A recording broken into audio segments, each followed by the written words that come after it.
Fala galera, tudo bem com vocês? Eu espero que sim, sejam muito bem-vindos a mais um vídeo aqui no canal Contextologia. Esse é o primeiro vídeo aqui do ano de 2024, então espero que vocês tenham todos tido um bom Natal, um ótimo ano novo. Esse ano nós teremos muitas novidades aqui no canal e teremos também bastantes lives. Podem ter certeza que esse ano vai ser um ano muito bom aqui pro nosso canal. Espero que vocês gostem e sem muita enrolação, bora pro vídeo.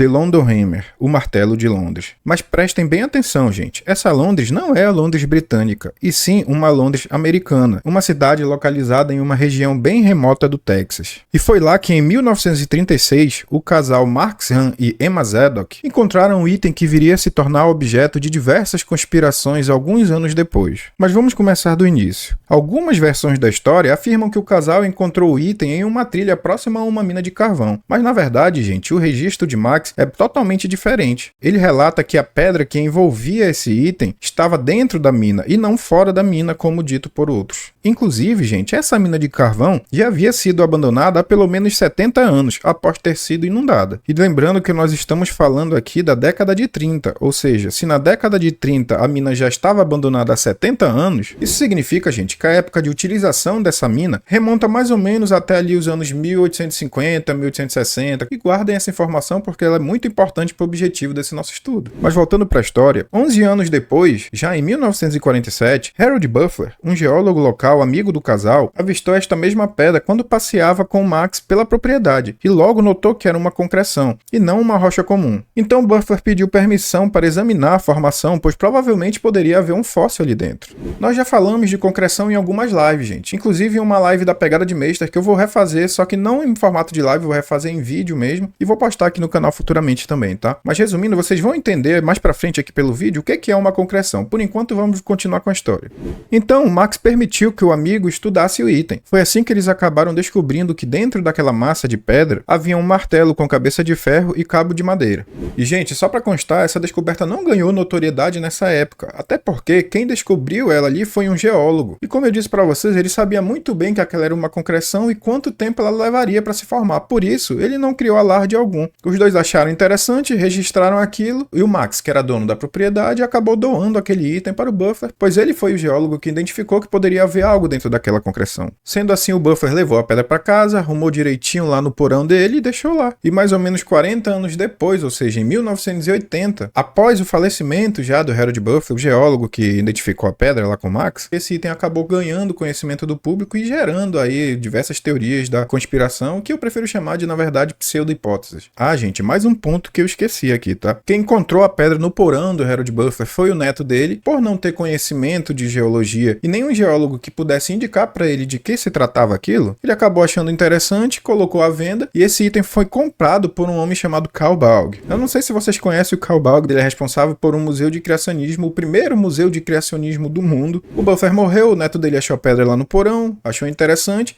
vendeu para o Carl Baug e o Carl Baug acabou colocando ela em exposição no seu museu, o Museu do Criacionismo. Em resumo, gente, essa galera tenta utilizar esse martelo para afirmar que a história convencional e a arqueologia estão erradas, que eles estão mentindo para vocês e que eles não querem que vocês saibam. Então, todos esses papinhos, todas essas falácias que a gente já conhece muito bem, né, gente? E eles sempre afirmavam que por aquele martelo estar em uma pedra tão grossa, ela deveria ter levado pelo menos milhares ou milhões de anos para se formar. E foi exatamente esse último caso que eles escolheram, de acordo com as vozes da cabeça deles, né, gente? Qual seria a idade do sedimento que estaria ao redor daquele martelo? Que ficaria entre mais ou menos 350 a 400 milhões de anos atrás. É, gente, um martelo de 400 milhões de anos, época em que só as trilobitas viviam no planeta Terra. Pensando bem, eu lembrei de uma coisa que faz sentido, gente. Eu acho que isso tem a ver com Ratanabá. 450 milhões de anos de Ratanabá para 400 milhões de anos desse martelo, então provavelmente esse martelo veio de Ratanabá. Óbvio que não, né, gente? É óbvio que eu tô brincando com vocês. Vocês sabem muito bem o que eu penso em relação a Ratanabá e toda essa história, né? Mas, enfim, vamos voltar aqui pro martelo, que é o que interessa. Então, gente, o Carl Baug é um entusiasta da história alternativa e dono e fundador do Creation Evidence Museum. E é lá que o London Hammer, ou seja, o martelo de Londres, está em exposição até hoje.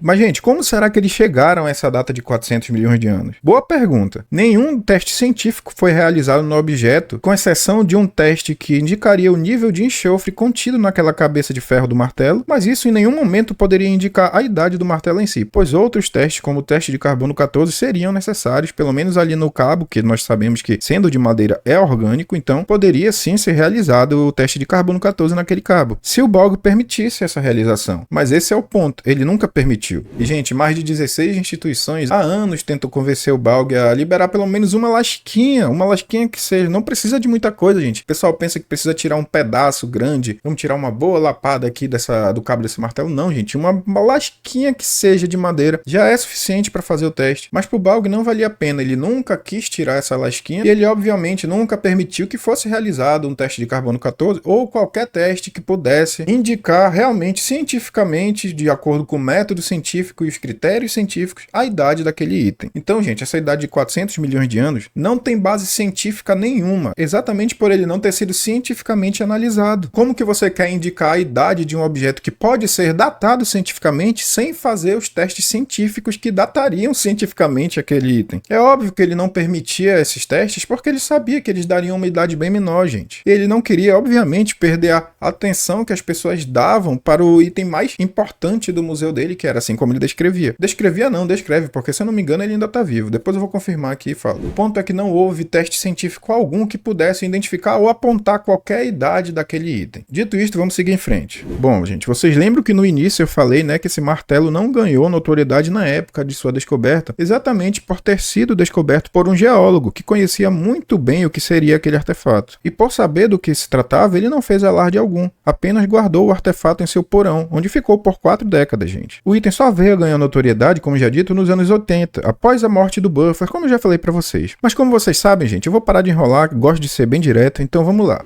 Esse martelo tem 400 milhões de anos? Obviamente não, gente. Muito menos do que isso. Ah, Edson, mas se tu acabou de falar que não existem testes científicos que comprovam a idade do martelo, como tu quer indicar pra gente agora de quando é esse martelo e qual é a idade dele?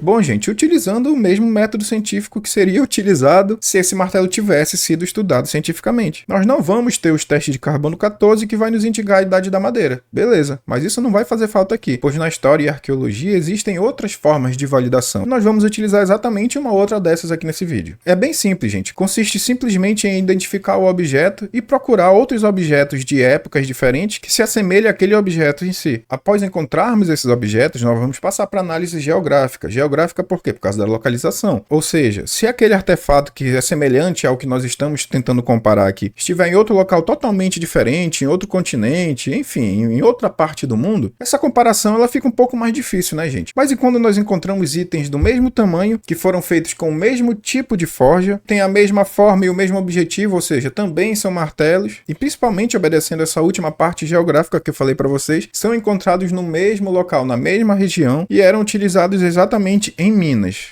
Gente, nós temos comparativos de outros objetos e eu vou mostrar aqui para vocês. Lembra que eu falei para vocês que o Bolg permitiu apenas um teste, que foi o do nível de enxofre que haveria na cabeça daquele martelo? Ele só não sabia que aquele nível de enxofre poderia ajudar a indicar realmente de quando dataria aquele martelo, não pela idade em si, mas exatamente por ele identificar o tipo de forja e a quantidade de enxofre que tinha dentro. Então a gente compara o tipo de forja com outros martelos da mesma região, com o mesmo nível de enxofre na cabeça, no ferro do martelo em si, inclusive o tamanho desses martelos. Enfim, gente, várias e várias análises comparativas que nós podemos fazer para identificar realmente a idade desse martelo aqui. No final desse vídeo aqui eu vou mostrar para vocês algumas imagens de outros martelos da época que eram exatamente daquela região ali, usados em minas de carvão, inclusive naquela mina de carvão lá. Mas por enquanto a gente precisa aprender umas outras coisinhas aqui. Vamos lá. O item, gente, em sua forma original, como já dito, fazia parte de uma concreção, ou seja, uma massa dura e compacta formada pela precipitação de minerais ao redor de outros minerais precipitados anteriormente, mas também em volta de qualquer objeto que seja de uma matéria diferente do extrato hospedeiro, ou seja, do material que está ali ao redor dele. Pode acontecer com espadas e pode acontecer com martelos, inclusive nesse caso aqui, foi o que aconteceu com o martelo. Essas concreções, gente, são frequentemente de forma ovoide ou esférica, porém, também ocorrem em formas irregulares, dependendo do formato do fóssil ou do item que está em seu interior. A palavra concreção deriva do latim concretio, ato de compactar, condensar, congelar, unir. Elas geralmente se formam antes de que o sedimento se transforme em rocha. E esse processo, como já dito, gente, geralmente torna a concreção mais dura e mais resistente às intempéries do que o extrato hospedeiro, ou seja, uma concreção sempre será mais dura do que a rocha ou material em que ela foi encontrada. Tá bom, Edson, mas e a grossura daquela pedra que está ao redor desse martelo? Aquilo ali só pode ter levado milhares ou milhões de anos mesmo para se formar. Isso é bem óbvio, né?